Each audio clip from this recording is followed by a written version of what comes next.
Saludos, bendito pueblo de Dios, benditos hermanos en Cristo Jesús, que la gracia de Dios y la paz de nuestro Señor Jesucristo esté con todo el pueblo de Dios, con todos los llamados y escogidos a nivel mundial, sin importar en dónde estén. De igual manera, bendito hermano y bendita hermana, a todos los suscriptores, a todos los que están dando un seguimiento o por primera vez van a ver estas enseñanzas.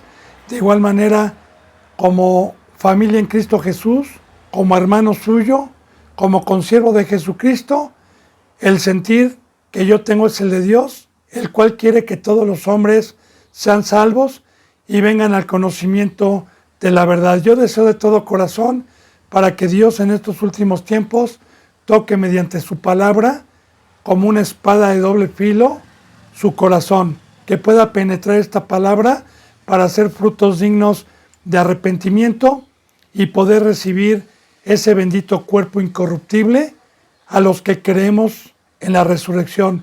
Me pongo a los pies de Cristo para continuar con la enseñanza número 35 en Primera de Corintios capítulo 15, siempre con la bendita palabra de Dios en la mano. Yo le pido Biblia en mano para constatar siempre que es la voz de Dios. Así que benditos hermanos y benditas hermanas, les recuerdo algo muy importante. Lo que nosotros estamos aprendiendo en este capítulo es que si no hay resurrección, comamos y bebamos, que los que verdaderamente creen en la bendita palabra de que va a haber un juicio, de que hay vida eterna y que aquí mientras estemos en este cuerpo humano, nuestra vida es un fideicomiso, es una prueba para ver si somos dignos y alcanzar la meta que es el ministerio, que es amar al prójimo y así hacer frutos dignos de ir a la vida eterna. Entonces son los que padecemos, son los que tomamos la cruz, son los que por obra estamos mostrando a Dios que sí creemos y que lo hemos dejado todo por esa bendita promesa de vida, como también nos los declara en Hebreos capítulo 11. Estos hombres que lo dejaron todo porque tenían puesta la vida en el galardón. Y ya le dije, bendito hermano y bendita hermana, esta bendita promesa que Dios nos deja, que ahorita nos está hablando de una herencia, pero de una, cuando va a haber muchísimo, pero una de ellas es un cuerpo incorruptible, un cuerpo semejante al de Cristo, un cuerpo incorruptible, un cuerpo que no va a sufrir, que no va a ser tentado, y que yo creo que los que creemos en esas benditas promesas, pues el tiempo que nos toque aquí servirle a Cristo, que es un privilegio, lo vamos a hacer con gozo y con alegría, siempre teniendo la vista puesta en ese galardón, que recuerde, bendito hermano y bendita hermana, bíblicamente se llama el yelmo de la salvación, el no dejar de pensar. Bueno, si prosigamos entonces, en el capítulo 53 dice, ayer leímos el 52, que en un abrir y cerrar de ojos va a venir el arrebatamiento y el levantamiento de los que durmieron y están en los sepulcros y que durmieron con Cristo. 53, porque es necesario que este cuerpo corruptible se vista de incorrupción y esto mortal se vista de inmortalidad. Entonces aquí estamos viendo y seguimos hablando, nos sigue enseñando Dios del cuerpo que vamos a recibir, porque este cuerpo pecaminoso, este cuerpo carnal, este tabernáculo, esta casa, este traje de astronauta que se manchó cuando no conocía yo a Dios y entró el pecado, pues es necesario que esto que no es eterno porque no puede heredar la carne ni la sangre, se vista de incorrupción. Entonces dejo esta vestimenta, dejo esta casa y el ser que está dentro de mí, que es mi espíritu, el espíritu del halo, el espíritu de usted, ese lo va a vestir Cristo Jesús, lo va a vestir Dios con un cuerpo incorruptible. La palabra corruptible bíblicamente significa lo que va a desaparecer, lo que no es eterno. Polvo eres y al polvo volverás. Te presto este traje de astronauta y si tú pasaste las pruebas y me amaste y amaste al prójimo, la recompensa es que te voy a dar un cuerpo incorruptible, un cuerpo inmortal, un cuerpo que es para siempre y que nuestra mente no alcanza a comprender lo que es eternidad y de que nosotros vamos a vivir millones y millones y millones y trillones y cuatrillones de años. Es algo sorprendente, es algo que simplemente a mí me maravilla y también me da temor porque de igual manera en el sufrimiento no va a haber quien lo apague. También van a ser millones, millones y trillones no se va a poder salir, va a ser un sufrimiento horrible. Esa es la palabra de Dios. Se vista de corrupción y esto mortal, la palabra mortal es que algún día, pues no es eterno, algún día me lo va a quitar Dios, se vista de inmortalidad. Estamos hablando, inmortal es eterno, hermano y hermana. Dígame, bendito hermano y bendita hermana, si Pablo no era inteligente, si Pedro no era inteligente, si los pocos que quedan hoy, como dice la palabra, pocos, porque habla de la apostasía, muy pocos, contados. Dígame, los que están en la cruz, los que están con temor y temblor todos los días, los que están amando a Dios y al prójimo todos los días y estimaron todo como basura, ¿cómo no voy a estimar todo como basura? Por estas benditas promesas. Eso es la fe, hermano. Este es el pacto. ¿Cómo voy a cambiar estas benditas promesas incomparables por el engaño de Satanás y las cosas corruptibles por tratar de vivir cómodamente, tratar de vivir a los deseos de mi carne en pereza, en idolatría, como ya lo vimos? ¿Cómo voy a cambiar toda esa bendita bendición que es por fe si creemos en la resurrección y en esta bendita paz? Recuerde que en este capítulo muchos no creían en la resurrección. Muchos decían que con qué cuerpo iban a resucitar. Y en este capítulo Dios nos ha enseñado muchísimo para que nos pongamos el yelmo a los que tienen fe, hermano, porque los que no tienen fe, la palabra de Dios dice que sin fe es imposible agradar a Dios. Que el que se acerca crea que le hay. Y la fe es tener la plena convicción, la certeza de lo que no se ve, que vamos a ser acreedores a todo esto. Así que yo le digo, bendito hermano, a mí, pues la gente que se ha burlado, los cristianos que se han burlado de que no vivo como ellos, de que no tengo como ellos, pues bueno, ok, vamos a poner la parábola de Lázaro y el rico, ¿verdad? El Lázaro, el mendigo, se refiere al cristiano que tomó la cruz, al cristiano que padeció, y el rico es el cristiano que se fue a las cosas corruptibles, como la mayoría hoy. Pero cuando vino en una parábola, porque es una parábola, el juicio, el rico estaba alejado en un lugar de tormento y Lázaro estaba en el seno de Abraham, ¿verdad? Y aquí está el dilema, aquí está el que nos pongamos a meditar. Cuando aquel angustiado gritaba, Señor, Señor, dame un poco de agua porque en este lugar donde estoy me estoy muriendo de sed. Como una parábola, el agua es la presencia de Dios. Recuerde que dijo Cristo, bienaventurado el que tiene hambre y sed de justicia. El que haga va a tener agua en abundancia. Entonces, ahí no va a haber ley, ahí no va a estar Dios, ahí se van a desvivir por una gotita de la presencia de Dios. Entonces, ¿qué le dice? No podemos pasar ni nosotros de aquí para allá, ni tú puedes pasar de aquí para allá. A ti ya te tocó tus bienes, ya te tocó disfrutarlos. Y a este mendigo que padeció, a este mendigo que se acercaron los perros a lamberle las llamas, a este mendigo hoy le toca la vida eterna, Tú cambiaste eso por un momentito de deleite. Tú cambiaste estas promesas por 20 o 30 años de estarte burlando de Dios con dinero, con placeres. Tú lo cambiaste y no creíste, fuiste incrédulo. Pero este mendigo que dio su vida a padecer, a estar en la cruz, a padecer oposición por predicar la verdad y estar en mi obra, ahora le toca, pero con una eternidad.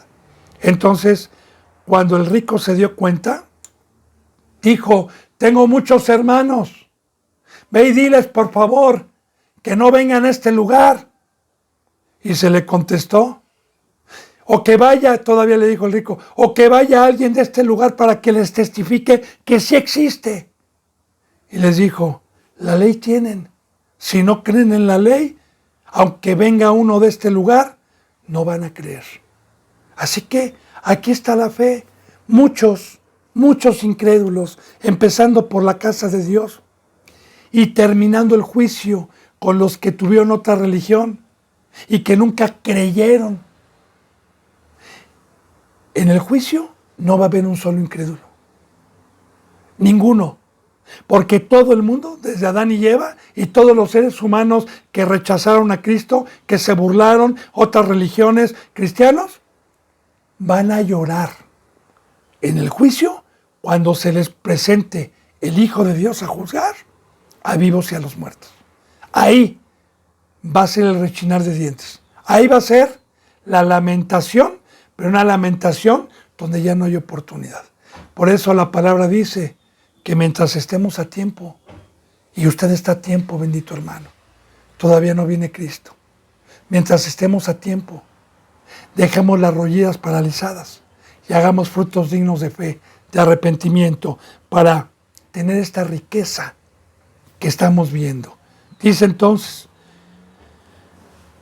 se vista de inmortalidad, entonces se cumplirá la palabra que está escrita: sorbida es la muerte en victoria. Hasta entonces, bendito hermano. Claro, mire, Cristo Jesús vino a vencer a Satanás en la cruz, pero la muerte no es sorbida todavía. Vino a quitar la muerte, vino a quitarnos la separación, pero ¿cuántos cristianos hay que se les dio vida y que todavía la muerte, que todavía este ser adversario sigue operando con engaño y sigue engañando a muchos discípulos y aún, como está escrito en estos últimos tiempos, a los escogidos de Dios? ¿Cuántos? Ahora, yo le digo algo: cuando venga Cristo y ya, cuando dice aquí que recibamos este cuerpo incorruptible, cuando dice que va a ser sorbida la muerte, es que Satanás, bíblicamente en Apocalipsis, va a ser echado al lago de fuego, después va a ser soltado por un poco de tiempo, pero después va a ser echado nuevamente por una eternidad ya. Y allá arriba ya no va a haber ni flechas incendiarias, ya no va a haber... ¿Sabe por qué ya no vamos a estar en prueba, hermano? Porque ya no vamos a estar en carne. La mesa de Satanás ya no va a estar ahí. Ya no va a existir. Nosotros vamos a pasar con un cuerpo espiritual donde no nos va a llamar la atención el bistec, la casa, el carro, el dinero, los yates. Por favor, hermano. Allá arriba, de hecho, si aquí, en este planeta Tierra, que va a ser destruido, y a mí me impacta lo que Dios dejó: los cañones, los océanos, los ríos, las cascadas, los bosques, las selvas, los paisajes, que es algo que a mí me impacta y que me gusta ver para darle gloria a Dios. Pues yo le digo, lo que usted ve y por lo que está perdiendo el tiempo para irse a relajar, para ir de vacaciones y perder el tiempo, y no más, cuando usted, que no lo va a ver, pero pudiese ver lo que hay allá arriba, que no es comparable con lo que hay aquí, se va a dar de topes. Porque allá yo voy a estar en una eternidad, en un reposo. Allá es mi día de reposo. 6 días trabajarás, que todo es espiritual, todo es como una sombra. El número 6 es terrenal, es de aquí abajo, el número 7 es de allá arriba. como dijo Pablo, Señor, como dijo en la palabra, que les decía en la carta, yo no es que ya haya ganado la corona, no es que yo ya haya ganado la vida eterna, sino que persevero para ver si soy asido, para la cual fui llamado. Sigo y sigo. Y luego de unos años, Pablo dice, ahora sí ya me está guardada la corona, ya corrí la buena batalla, ya Dios me dijo que trabajé, ahora me viene mi reposo, como Dios trabajó. 6 días, bajó aquí, según Génesis, trabajó, dejó todo en orden, dejó todo perfecto y al 7º día reposó. Igualmente Cristo Jesús bajó y en la cruz dijo, Padre, culminado es, ahora regrésame la gloria que yo tenía antes de bajar aquí. Y él recuerda el primogénito. El primero que ha sido levantado de los muertos es Cristo. Por eso dijo, yo soy el camino, la verdad y la vida. Todo el que me sigue, todo el que trabaja, todo el que estima todo como basura aquí, todo el que cree y no cambia por un cheto esta bendita herencia, ni por un cacahuate japonés esta bendita herencia, ese es el que va a tener. Porque aquí muchos que no creen en la resurrección y no creen en esta riqueza, cambian lo pasajero, cambian lo corruptible. Y ahí está, bendito hermano, ojalá usted crea en la resurrección, ojalá usted crea en las promesas, porque ahí vamos a tener reposo. Se nos va a enjugar toda lágrima, no va a haber flechas incendiarias, no va a haber una voz que nos esté hostigando, no va a haber impíos, inicuos, no va a haber mundo que nos esté atacando. Vamos a un reposo. Vamos, sí, a un trabajo, allá porque vamos a trabajar, pero con Dios. Vamos a algo más fuerte que lo que Dios nos confió aquí. Parábola de los talentos. Cuando venga Cristo Jesús, ¿qué va a preguntar? Hermano, dame cuentas. Sí, Señor. ¿Me diste santidad? Tú trabajaste en mí, me hiciste un talento, Señor. Me diste un ministerio. Mira, Señor, aquí te entrego 1, 2, 3 ovejitas, 4 ovejitas, Señor, que las demás no quisieron. Tú sabes que estamos en apostasía, pero te entrego 4 ovejitas que son talento de oro, que son santos, puros, y que dedicaron sus vidas a ser talentos. Me va a decir, siervo bueno y fiel, en lo poco me fuiste fiel. Vente, en lo mucho te voy a poner. Así que a mí me da a entender que ahí hay un trabajo mucho más grande que las ovejitas. Que claro que este es un trabajo muy grande, pero tenemos nosotros que ser dignos en todo tiempo que estemos ante los ojos de Dios para poder ir a esta bendita bendición, a este bendito cuerpo incorruptible y a todas las promesas. Bendito hermano, yo espero que vayamos entendiendo. Dice entonces, sorbides la muerte en victoria. Porque ya le dije, Satanás ya no va a existir ahí. Y recuerde que la muerte es que Satanás, siempre por flechas incendiarias, siempre por impíos que son mundanos, que se creen cristianos, siempre nos están convenciendo de que el camino de Cristo es legalista, de que la cruz es legalista, que la salvación no se pierde y que podemos hacer lo que se nos pegue la gana y que no hay ningún problema. Siempre y cuando demos dinero, siempre y cuando ofrendamos. Eso es, esa es la muerte. Hay a muchos que Satanás, por medio de sus ángeles de luz disfrazados, han apartado de la cruz y han derramado sangre inocente. Bien, pero allá arriba ya no va a existir eso. Ya no va a haber quien nos separe de Dios. Ya no va a haber quien nos engañe. Y recuerde, bendito hermano y bendita hermana, los que han sido engañados no ha sido culpa de Dios ni de Cristo. Ha sido culpa de ellos por no haber creído en la verdad, por no haber consultado la palabra de Dios. Cuando alguien llega y a mí me quiere hablar y se dice que es cristiano para decir que lo que hago está mal, le digo, ábreme la Biblia, por favor, y por lo menos dame unos 50 o 70 versículos hasta que quede yo conforme de que estoy pecando y estoy en contra de Dios, según como tú me vienes a decir. Porque la verdad y la palabra de Dios es vida. los razonamientos y la sabiduría de ellos es un engaño de Satanás. Bien, pues olvides la muerte, ya no va a haber ahí. Dice en el 56, ya que el aguijón de la muerte es el pecado y el poder del pecado la ley. El aguijón. Un aguijón, bendito hermano y bendita hermana, pues es generalmente lo que trae algún animal como la abeja, como la avispa, que de cierto es muy doloroso y que inyecta veneno. En este caso, Dios utiliza muchas comparativas, muchas parábolas para enseñar siempre a Satanás del veneno que inyecta. Primeramente como una serpiente, que es su mordedura, porque una serpiente con una mordedura inyecta un veneno. Dios pone el ejemplo de áspid, de león, usa muchos ejemplos. También recuerde que a Pablo se le dio un aguijón en la carne. Se le dio un aguijón para no enaltecerse. Eso lo vimos en enseñanzas pasadas. Yo espero que haya entendido. Pero Pablo no pecó, porque el aguijón es precisamente los deseos de la carne, es toda la mesa de Satanás. Es un aguijón que si yo voy y toco el dinero, toco el trabajo del mundo, toco las escuelas del mundo, ya me piqué, ya se separó Dios por incrédulo. Ahora, está lleno el mundo de caminos y de comida de Satanás. Yo ya le he dicho en enseñanzas pasadas, si no me gusta a mí, por ejemplo, el deporte, pues ahí está. Si no te gusta el deporte, vete a estudiar medicina. No me gusta la medicina, vete a la arquitectura. No me gusta esto, vete a ser boxeador. No me gusta ser carpintero, etcétera. Y ¡puh!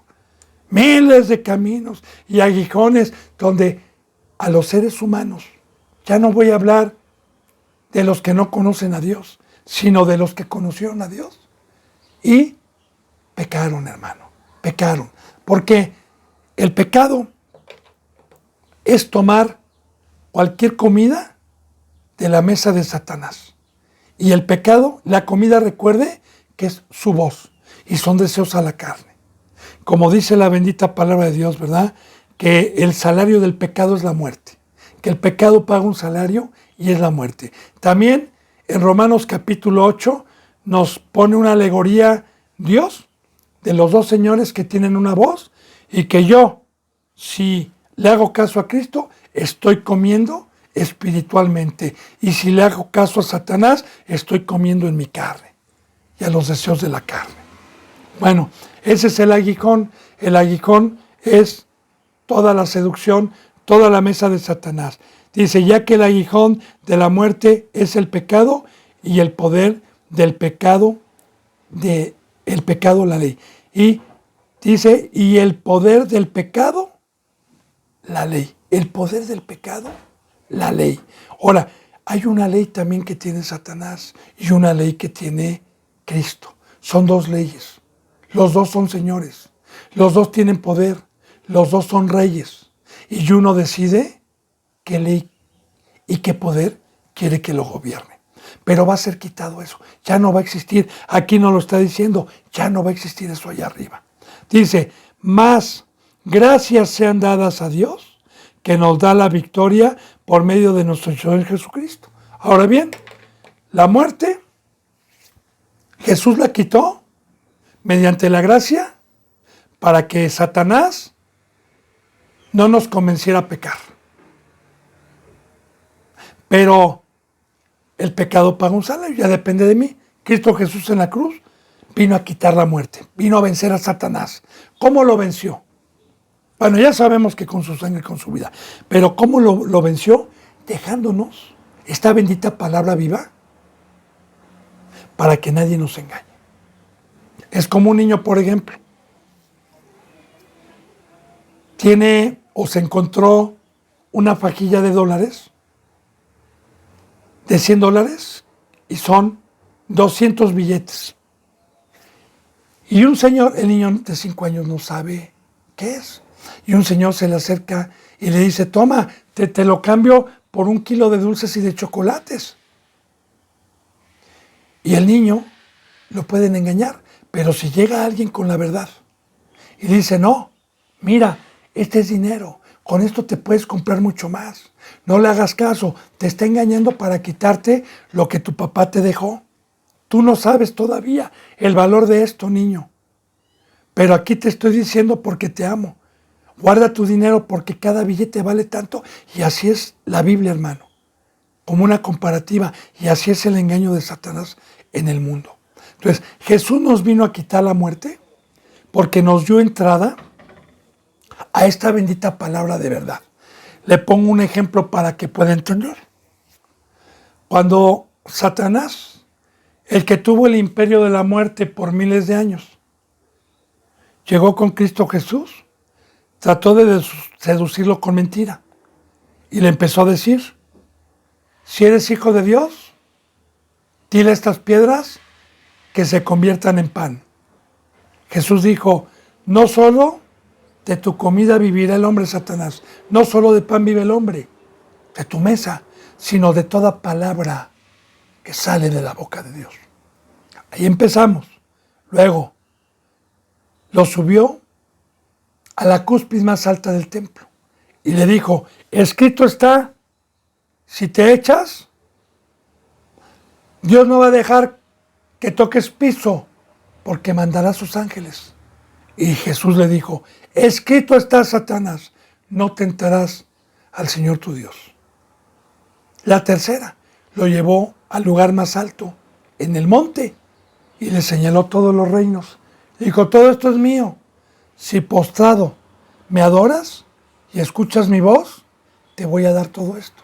Dijo, Satanás, escrito está, solo adorarás a Dios y nada más a Él. Y el enemigo le dejó. ¿Pero qué le salvó a Cristo? La palabra de verdad. De igual manera, Cristo Jesús absorbe esa mentira y nos deja como herencia esta bendita palabra. Por eso se llama pan de vida al que cree. Por eso hay una entrada para poder entrar a esta bendita voz que es de vida, que es morir, que es creer que éramos pecadores, que es creer que hay un adversario, un enemigo de Dios. Y bienaventurado el que cree, porque el que cree entonces en todo momento está escuchando la voz del pastor para mantenernos con vida. Y ahí es cuando es absorbida la muerte. Pero, ya le dije, hay muchos cristianos que han sido separados. Allá arriba ya no va a existir esto. Eso ya depende de usted y de mí, que nos dio victoria con esta palabra. Por eso, más gracias sean dadas a Dios que nos da la victoria por medio de nuestro Señor Jesucristo, por medio de esta palabra, por medio de su poder. Así que, hermanos míos, amados, estar firmes y constantes. Fíjese bien, aquí, estar firmes es no caer. La palabra caer tiene mucho significado. Usted, desde el momento en que recibió el Evangelio, conforme a la palabra, se le dieron las alas, lo subieron a una azotea, lo subieron a un monte, nos sacaron de aquí abajo. Pero el pecado me hace regresar al hoyo, me hace regresar abajo, me hace regresar a donde está el trono de Satanás, que es el mundo. Así que en una caída, como Satanás, cayó como un rayo. Dios lo lanzó de allá arriba, desde arriba hasta abajo. Así que permanecer firmes. ¿Qué es lo que me hace estar firme? No aceptar nada de lo terrenal. Y estar amando a Dios y al prójimo es lo que me mantiene con una firmeza para cuando llegue Cristo Jesús. Estar firmes y constantes en la obediencia, en todos los mandamientos, principalmente amando al prójimo. Y si no ha alcanzado usted el ministerio y esa meta, bueno, ponga diligencia, pídale a Dios, termine su discipulado, no en el mundo, no en escuelas teológicas, sino con santidad, siendo obediente y alejándose del mundo. Sean constantes, todos los días, no domingos, no 3 veces a la semana, todos los días, constantes, constantes, constantes. Yo aquí veo, por ejemplo, que muchos ven estas prédicas, pero luego me entristezco porque entre semana hay gente, viene un puente, vienen celebraciones, viene a veces algún fin de semana, alguna quincena, ¿y qué cree? Ahí me doy cuenta que todavía muchos los jala el mundo. Hermano, sea constante, todos los días. Haga frutos dignos, ya no tarda Cristo. Estime todo como basura, si es que cree en estas promesas. Dice, constantes, pero ¿qué? No nada más escuchando la palabra, creciendo en la obra del Señor siempre. Fíjese bien, meditemos en esto. Creciendo en la obra del Señor. Recuerde que ya vimos que el crecimiento no lo da el representante, no lo puede usted dar, no se puede dar crecimiento. El crecimiento lo da Dios. Y aquí está cómo lo puede dar. El crecimiento para llegar a ser un anciano espiritual, un joven espiritual, es a través del amor al prójimo, de la obra, de estar trabajando en el campo. Yo le digo, ¿usted conoce algún representante que trabaje los 365 días del año y que ya tenga ese representante y que a usted le conste que trabaja todo el día con las ovejas y a usted le conste que ya tiene varios años? Ese es un anciano espiritual. Ese tiene crecimiento. Claro, estando en la cruz, sin estar militando en la carne, sino con una entrega total. Porque el crecimiento es el amar al prójimo. El crecimiento es poner mi don que me dio, mi ministerio, como ya lo vimos, en provecho común, si es que creo en la resurrección. Porque recuerde que en enseñanzas pasadas, esto va con un orden y precisamente vimos del cuerpo, de los dones, que los pongamos en provecho común. Y luego entró esto, que si creemos verdaderamente que va a haber un juicio y esta, pues yo doy mi vida para estar trabajando y estar creciendo y estar atesorando para las cosas incorruptibles. Bien, estar firmes, constantes, creciendo en la obra del Señor siempre. Y siempre recuerde, bendito hermano, ya hemos visto muchísimas citas bíblicas para que no tenga duda de que no es fines de semana. Mire, yo le digo algo, pongo delante de Dios y a Cristo, mi Señor de testigo. Si yo le digo alguna mentira, que me pare mi corazón ahorita Dios, o que ya no me permita dar palabra. Por el amor de Dios, hermano, entienda. Dedique su vida, fue comprado a un precio muy alto. Que no se le olvide que fue comprado con la sangre para que Dios ocupe su cuerpo. Y lo necesita todos los días. Recuerde que somos esclavos, sirvientes. Y mientras no entienda eso, como la mayoría de los cristianos que los jala la carne, los jala la pereza, bueno, yo le digo y le profetizo en esto, aunque ya deje de ver usted esto, pero yo le digo la verdad, no se verá la vida eterna, ni va a tener un crecimiento. Pero si usted lo desea, hágale caso a Dios, hermano. Dice entonces, siempre sabiendo que vuestro trabajo, y aquí está hablando del trabajo, no del que hemos hablado, que vuestro trabajo en el Señor no es vano. Y el trabajo en el Señor es ser la luz, es ser la sal, es presentarle talentos, es darle ovejas, es darle sacrificio, es estar trabajando unánimes, como ya lo vimos, en un cuerpo, juntos, todos los días. Por eso, bendito hermano y bendita hermana, créame que gracias a Dios tengo mi conciencia tranquila si viniera Cristo. Porque tengo años, por la gracia de Dios, estando junto y totalmente alejado del engaño y de los placeres temporales de la carne. Porque creí y yo quiero esta promesa. Algún día me va a enjugar toda lágrima Dios. Y yo sé que el trabajo que yo estoy haciendo y que si usted es tocado por esta bendita palabra y el amor de Dios y abre los ojos y empieza desde hoy, no va a ser en vano. Dios va a pagar. Dios es un patrón, es un Dios, es un Padre. Que todo lo que hagamos, sea bueno o sea malo, nos los va a recompensar. Alabado sea Dios. Así estamos hablando de la resurrección. Porque este trabajo nos va a llevar a la vida eterna, nos va a llevar al cuerpo inmortal, nos va a llevar al cuerpo incorruptible. Yo espero que hayamos entendido este capítulo que está muy profundo sobre la resurrección, sobre los cuerpos terrenales, los celestiales, tanto aquí abajo mientras estamos como allá arriba. Y recuerde, si hay alguna duda, ahí están mis teléfonos, aquí está mi vida, por medio de Dios, mientras no peque, mientras Dios no me desampare, aquí está mi vida para poderle servir y para poderle aclarar cualquier duda. Bien, vamos al capítulo 16, por favor. Ya entramos a otro tema.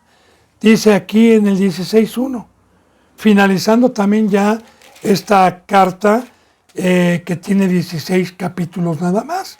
Y recuerde, bendito hermano y bendita hermana, mañana en el 36, la enseñanza número 36, yo creo que hoy no voy a terminar este capítulo, no lo sé, no lo creo, pero mañana no creo si lo vamos a terminar, pero probablemente sea en 20 o 25 minutos. Recuerde que cada que termino alguna carta, bueno, lo que me quede de tiempo en la última enseñanza, pues generalmente se da 1 hora. Pero si concluimos mañana con 20 o 25 minutos en el capítulo 36, recuerde que principiamos pasado mañana con 2 de Corintios. Toda la carta de 2 de Corintios, para llevar un orden. ¿Sí? Bueno, 16:1 dice, en cuanto a la ofrenda para los santos, haced vosotros también de la manera que ordené en las iglesias de Galacia. Ahora, vamos a leer versículo y contexto, porque muchos falsos representantes engañan a las ovejitas para hablarles y despojarlas de su lana, de las cosas materiales. Primeramente vamos a que aprender mucho, porque en este capítulo 16, cuando hemos llegado aquí, los corintios ya debieron de haber tenido por lo menos 1 año y medio de convertidos. En 2 de Corintios, usted se lo va a recordar a los que van dando un seguimiento, que vamos a ver que los corintios desde hace mucho procuraban una ofrenda a los de Macedonia, a los de Acaya. Ahorita le voy a hablar de lo que es una ofrenda. En su corazón, cuando escucharon la palabra de Dios y tuvieron conocimiento, ellos le decían a Pablo que ellos estaban puestos para hacer una ofrenda a aquellas ciudades que estaban en pobreza. Pero Pablo, en su momento, como lo vamos a ver más adelante, no se los permitió, porque para diezmar, para ofrendar, se necesita estar en santidad, hermano. Si no, no le vale. Primero ame a Dios, primero salga del mundo, primero deje de ser idólatra. Mire, yo le digo también, como ya le he tocado yo en enseñanzas pasadas, y lo tocamos sobre el diezmo, también un tema muy mal comprendido y que han metido herejía en los mandamientos de Dios. Pero yo, como le dije en enseñanzas pasadas, ¿por qué toco diezmo? Porque aquí está ofrenda, habla de dinero. Recuerde que Pablo, vimos en enseñanzas pasadas, que dijo, y yo no he hecho uso de este derecho a los corintios. Les recuerdo lo que vimos a los que hemos dado un seguimiento, por no poner piedra de tropiezo, pero vienen otros que los abofetean y les piden lo vuestro y bien se lo dan. Hablando del dinero, del diezmo y de las ofrendas. Bueno, ¿qué dijo Pablo? Yo no hago de mi derecho, para no ser piedra de tropiezo. Y yo le he dicho, bendito hermano y bendita hermana, a mí tampoco me interesa enseñarle a una persona que tenga 3, 4, 5 meses o 1 año del diezmo. Primero se le enseña a salir del mundo. Y porque a mí, una vez que una persona tuvo un crecimiento espiritual, o dos personas, y llegamos al tema del diezmo, porque hay que enseñar todos los mandamientos de Dios, no por egocentrismo, no, sino para bien de la oveja, cuando tenemos el Espíritu Santo. Tampoco voy a dejar de enseñar ese mandamiento, pero a su debido tiempo y en su crecimiento. Ahora, hermanos y hermanas que ya no están aquí, que alguna ocasión llegaban a diezmarme y a cumplir con ese mandamiento y no cumplían otros, yo les decía, no te puedo recibir tu diezmo, mijo. ¿Pero por qué, hermano? Porque no te va a servir de nada. Tienes que hacer todos los mandamientos. Porque como dice en 1 de Juan, con uno que transgredas estás transgrediendo todos. Y yo ni siquiera me siento digno de ese salario. Porque te estoy viendo pecar y practicar el pecado. Haz frutos dignos y entonces haz lo otro. Igual vamos a ver lo de la ofrenda más adelante. Hasta para ofrendar, hermano, y dése cuenta de lo que vamos a aprender, algo muy profundo. Debe de haber santidad. Un verdadero representante no puede recibir a cualquier persona, a cualquier hermano que va empezando o que tenga pecado y que quiera ofrendar, porque no es válido para Dios. Ahora, eso lo vamos a ver más adelante. Apúntelo a los que están dando un seguimiento, porque lo voy a comprobar con la palabra, pero me voy adelantando. Ahora, fíjense lo que dice aquí. Ofrenda. ¿Qué es ofrenda bíblicamente? Viene tocado desde el Antiguo Testamento y la ofrenda está en la ley, está en la palabra de Dios, es para todos aquellos que vean pasar necesidad a algún hermano y que tengan de más. Y una ofrenda es que voluntariamente, sin que Dios le esté diciendo, sino que voluntariamente sepa que es un mandamiento el que tiene, que debe de darle al pobre y que voluntariamente lo dé. Eso es una ofrenda, voluntariamente. Y recuerde que dice la palabra, más bienaventurado es dar que recibir. De igual manera, recuerde que Cristo Jesús se puso como ofrenda a sí mismo, que es una ofrenda en este caso también, que Cristo Jesús le dijo a su Padre, heme aquí, Señor, yo voy, mándame a mí, yo voluntariamente quiero bajar a hacer tu obra. También podemos ofrendar voluntariamente nuestras vidas, porque cuando llega Cristo Jesús y me dice, te compro para que trabajes en mi obra, la salvación no es que me obliguen, no es que me engañen, sino que yo voluntariamente le diga, Señor, yo me ofrezco, como lo vimos en el capítulo anterior, por estas benditas promesas, que yo ahorita no veo, pero por la resurrección, yo me ofrezco voluntariamente, toma mi cuerpo y te lo doy como ofrenda, entonces me compra en ese momento, porque yo decidí ofrendarme voluntariamente, sin que nadie me obligara. Entonces, ofrenda es dar algo, ya sea mi vida, monetario, en arroz, en frijol, en comida, en lo que sea, ropa, ¿sí? Ofrendar es algo voluntario para darlo para la necesidad de los santos.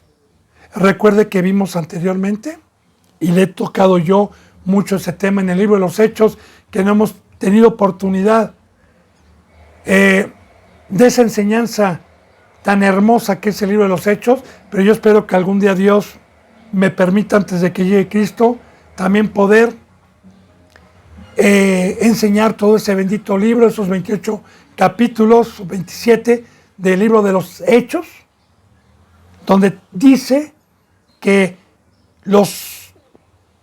todo el cuerpo, todos los que iban creyendo, los que tenían, vendían todas sus cosas y lo repartían. Iban con los apóstoles y ustedes decían, ustedes saben quién tiene necesidad. Y lo bonito, no había necesidad con los cristianos en aquel entonces. Todos comían lo mismo, todos vestían, no había necesidad. Recuerde también que Cristo Jesús, alguna ocasión que María le estaba derramando, o Marta, un perfume muy caro, muy costoso, un alabastro en sus pies, Judas dijo: Señor, ¿por qué no le dejas esto a los pobres? ¿Qué dijo Cristo? Ustedes van a tener siempre a los pobres. Hoy se predica lo contrario, porque si tú eres cristiano no tienes que ser pobre. Si tú eres cristiano debes de tener dinero, porque si no estás pecando. Falso Satanás, mentira. Porque Dios siempre va a permitir gente pobre en una congregación para ver los que tienen un crecimiento y tienen bienes en este mundo, repartirlos, porque Dios nos va a probar en todo mandamiento, también con el dinero. Y si yo veo, si yo ya diezmé, si yo ya di, si ya morí al mundo, y Dios me da dinero, porque todo es de Dios, no es mío, no es mi trabajo, me da dinero y me sobra, en vez de comprarme un buen carro, en vez de comprarme un buen perfume, en vez de comprarme, pienso primeramente en la obra, pienso primeramente en el hermano. Eso es lo que le vale, y más bienaventurado es dar. Entonces, las ofrendas, Dios siempre va a permitir pobres, y bienaventurado una congregación en donde hay gente pobre y Dios le permite esta bendita prueba para poderlo hacer. Le digo también, yo ya se lo he dicho anteriormente, como un testimonio, que Dios en algún tiempo me mandó a mí por años en un lugar extremadamente pobre, donde eran de tierrita las casas, eran de carpa las casas, de plástico, de carpitas, ¿verdad? No había baño, había fosa séptica. Y mira, hermano y hermana, ahí no había quien diezmara. Ahí no había quien, no había quien, más bien había que llevarles. Pero ¿sabe qué? Lo que sí le digo es que cuando lo hace uno con un corazón puro, primeramente Dios le multiplica, pero espiritualmente hablando. Yo no le voy a decir que le va a multiplicar el triple de dinero, eso también lo vamos a ver. Claro que sí, no, acuérdese que Dios dice: no te afanes por el que vas a vestir, por el que vas a comer. Pero bueno, eso lo vamos a ir viendo. Entonces, ofrenda. Ya le dije lo que es. Dice, en cuanto a la ofrenda, fíjese bien, para los santos. Esto es muy importante también, porque hoy en muchas congregaciones impías e inicuas se habla de la ofrenda, se junta dinero y ¿qué cree? Se lo clava el representante. Y hay necesidad en las ovejitas. Yo también le doy como testimonio que cuando Dios me mandó lejos de aquí y mi esposa y mi hijo se quedaron yendo a una congregación en donde yo no pude supervisarles por la lejanía en que estaba, el representante les pedía comida, les pedía dinero y todo era para él, y mi esposa tenía necesidad, mi hijo tenía necesidad. A veces no tenían para pagar el teléfono, a veces no tenían para pagar la luz, a veces no tenían para comer, así se lo digo. Yo le doy gracias a Dios y no me da vergüenza contarlo, porque Dios nos prueba en toda circunstancia. Alabado sea Dios. ¿Y sabe qué? ¿Sabe cuándo el representante vio las necesidades de aquí? Nunca las vio. Yo todavía no era representante, me estaba discipulando también.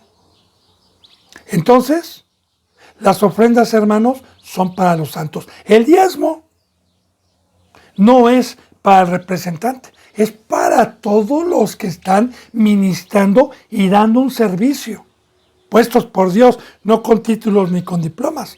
Es para todos. Recuerde que vimos que los órganos más débiles son los que más debemos nosotros tener en cuenta. ¿Se acuerda que vimos de que hay diversidad de dones, pero todos quieren ser el apóstol?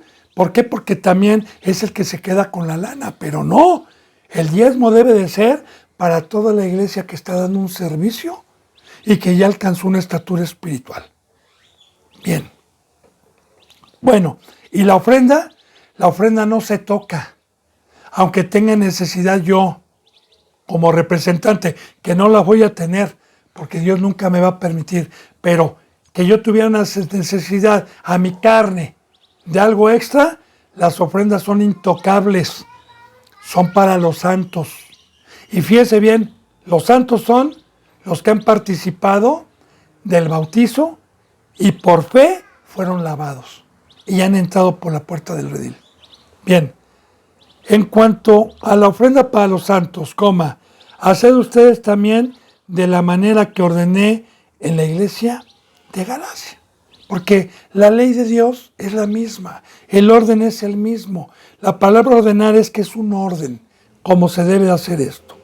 Dice en el 2, y aquí está el consejo de Dios. Cada primer día de la semana, cada uno de ustedes ponga aparte algo, según haya prosperado, guardándolo, para que cuando yo llegue no se recojan, entonces ofrendas.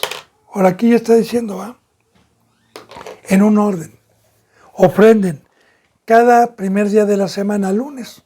Remontémonos en que en aquel entonces los discípulos, los corintios, trabajaban y se les pagaba por día. En aquel entonces, no por quincena, ¿va? En aquel entonces era por día y ellos a la semana, fíjese bien, de lo que ganaban, tenían que apartar algo. Ahí está, apartar algo, según su corazón. Apartar algo cada semana para que se fuera juntando la ofrenda que estaba destinada ya para hermanos pobres en otras congregaciones. Vamos a ver más adelante que era para Acaya o Macedonia. Ahora, recordemos que los corintios era un pueblo próspero porque en ese lugar donde estuvieron era un lugar marítimo, era un lugar donde había mucho trabajo porque llegaban embarcaciones de Europa, de varias partes del mundo a mercar y había dinero. También enseñanza, hermano y hermana. Mientras alguien se está discipulando, aquí viene alguien, por ejemplo, que no conoce a Dios y se bautiza, no se le enseña luego a morir, deja el trabajo, deja escuelas, no. Tienen que tener un crecimiento. Tenemos que dar la vida por ellos. Y mientras ellos no reciban un diezmo, un pago por su trabajo, porque un representante debe estar en la cruz, no debe tener negocio ni nada más que el del Padre, de eso debe de depender nada más. O a menos que el Padre añada, porque yo no voy a ser hipócrita, yo quiero decirle que a mí, ahorita, por ejemplo, la gente que Dios me ha mandado siempre, que es gente contada, y gente contada porque son los que han agarrado la cruz y han salido de la apostasía, porque pocos son los que creen, y la mayoría de la gente es pobre, no tiene recursos, y la mayoría ya tiene una estatura en donde ya están a punto de tener el bautizo del ministerio. A mí no me alcanza, porque no recibo diezmos ni ofrendas. Pero Dios nunca abandona, porque sin buscar y sin estar trabajando, Dios me añadió a mí una cantidad de dinero por algún medio, ¿verdad? Para que en este lugar que es de Dios y que me había añadido antes de ser cristiano, se construyera con ese dinero unos cuartos para rentar a los estudiantes y también para hacer obra y predicarles a los estudiantes. Y que no me quita mi tiempo para enfocarme a las cosas de Dios. Ese es Dios, hermano. Yo no tengo negocios que me estén quitando el tiempo, que esté yéndolos a atender. No, aquí mismo están. No tengo que estar haciendo nada. Son cuartos, ¿verdad? Como dicen en el mundo, porque así lo dicen, vive de sus rentas. Bueno, yo no, yo trabajo en la obra de Dios y Dios por ese medio, como sabe que no hay, Dios no me desamparó. Y por ese medio me da. Y me da también para poner, para gloria de Dios lo digo, no para gloria mía, me da también para darle a los necesitados, para darle a los santos. Bien. Dice entonces, cada día de la semana, lunes, cada uno de ustedes ponga aparte algo, según haya prosperado. Si alguien ganó 5,000 pesos, bueno, si uno ganó 1,000 pesos va a poner menos, según haya prosperado, guardándolo y no tocándolo, para que cuando yo llegue no se recojan en todas las ofrendas. Para que cuando yo llegue no se recojan, sino cuando yo llegue todo eso se recoja. Dice, y cuando haya llegado, y aquí va a decir, muchos tuercen las escrituras diciendo, miren hermanos, las ofrendas se las tienen que dar al representante, vean, a Pablo se les daban, y así los engañan porque no leen todo el contexto, sino nada más los llevan a un versículo para torcerlo. Yo me tardé mucho en estos versículos, hermano, porque cada que yo veo apostasía y temas donde engañan mucho a las ovejitas, me detengo a enseñarles. Claro que en estas enseñanzas muchas veces el que me ayuda en esta obra pone versículos bíblicos para fortalecer lo que yo digo con la voz, para concordar lo que estoy diciendo también. Entonces dice en el versículo 3, y cuando haya llegado, dice Pablo, a quienes hubiereis designado por carta, a estos enviaré para que lleven vuestro donativo a Jerusalén. Ahora fíjese bien, y cuando haya yo llegado o haya llegado a recoger las ofrendas, a quienes hubieren designado por carta. Recuerde que en aquel entonces no había WhatsApp, no había teléfono, los medios para poderse comunicar cuando estaban lejos era por medio de cartas. De hecho, por eso se les conoce como epístolas a las que hay aquí en la Biblia. Así que el mismo Pablo también dijo, ¿verdad? Ustedes designen a quién escogen para que tengan ese dinero. Bueno, a estos enviaré, porque también Pablo iba a enviar a quienes hayan escogido por carta. ¿Y a quiénes iba a escoger Pablo? Iba a escoger a puro santo, porque también cualquier ministerio, ya sea para ir a dar mensaje, para ofrendar, para recoger sillas, para cocinar, para lavar trastes, quiero decirle que si quieres enseñanza se la doy, debe de ser gente que esté con santidad. Gente que ya haya salido del mundo. Gente que verdaderamente le esté valiendo la obra por medio del Espíritu Santo. Todo el ministerio debe ser. También en el libro de los Hechos. Así lo enseña.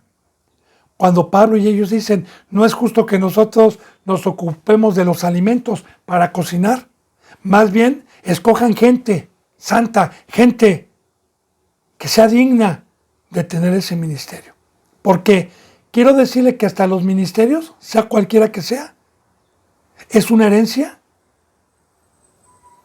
donde yo voy atesorando por cada acción para los santos, para el cuerpo de Cristo, voy creciendo en sabiduría, me voy fortaleciendo y voy atesorando. Cualquier obra que Dios le dé dentro de un ministerio es para bien de usted, hermano. Bueno, entonces dice, a estos enviaré para que lleven vuestro donativo a Jerusalén. Y aquí entonces fortalecemos lo que es una ofrenda. ¿Qué es donativo? Donativo es lo que ya le dije yo, voluntariamente uno dona. La palabra donar es regalar voluntariamente y donarlo para alguien. Así como el Teletón, que está a nivel mundial, ¿verdad? Y que cada año se hace. Cada año se hace y ponen una meta para llegar a un objetivo. Y la gente voluntariamente, aquí en México, dona dinero para que puedan los niños que necesitan pues médicos y terapias especiales puedan tener gratuidad y puedan tener esa atención con donativos. Entonces, donativos y ofrenda es lo mismo, es algo voluntario que uno da. Dice, y si fuere propio que yo también vaya, irán conmigo. Y si fuere propio que yo también vaya, irán conmigo estos elegidos, estos que por carta les voy a decir yo quiénes van a ir a recoger los donativos. Ellos, a lo mejor yo voy, ¿verdad? Si es necesario que vaya. Y si es necesario es si Dios le permitía ir allá.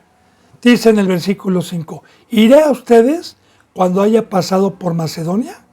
Pues por Macedonia tengo que pasar, porque Pablo no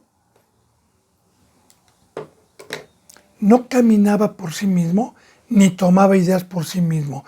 Recuerde que la palabra dice en Romanos 8, que los que son guiados por el Espíritu Santo, estos son hijos de Dios. Hoy no, hoy dicen, mañana vamos a ir a dar la palabra a Cancún, vamos a ir a dar la palabra a Mazatlán, y nada más andan buscando diversión. No tanto, y andan buscando dinero. Bien, hermano y hermana, no, yo ni siquiera puedo tomar la decisión de decir, hermanos, mañana empezamos con el ministerio de las cárceles. Vamos a pedir permiso, vamos a llevar que somos cristianos, vamos a ver con el director, con el representante, para ir a dar un servicio a los presos. No, hermano, ¿quién es mi Señor? Tengo un amo, tengo un Señor. Yo no me muevo solo. Si el Señor quiere, le pregunto, porque a lo mejor tiene en otro lugar gente que realmente quiera, y yo no lo sé. Entonces, por eso Pablo dijo, si es necesario, iré. Y por eso dice, me es necesario primero pasar por Macedonia, porque era un mandamiento de Dios. Porque así Dios se lo había ordenado. Y Pablo era un ser que iba con orden y que Dios le iba mostrando a dónde tenía que ir. Usted lee el libro de los Hechos y en todo momento Pablo, a dónde iba, el Señor. De hecho, cuando tenía que ir a Jerusalén para padecer y para ser allá encarcelado, el Señor le dijo en un sueño, te voy a mandar allá y allá vas a padecer. Y recuerde que un profeta que tenía un cinturón y que le profetizó, no vayas, porque si vas te van a prender allá. Pablo dijo, me es necesario ir porque es un mandamiento del Señor. Bien, yo le concuerdo para que vaya analizando usted que todo es verdadero. Bien, dice entonces, iré a ustedes cuando haya pasado por Macedonia, pues por Macedonia tengo que pasar. Y iré a ustedes si es que el Señor me lo permite, porque igual y no me lo permite.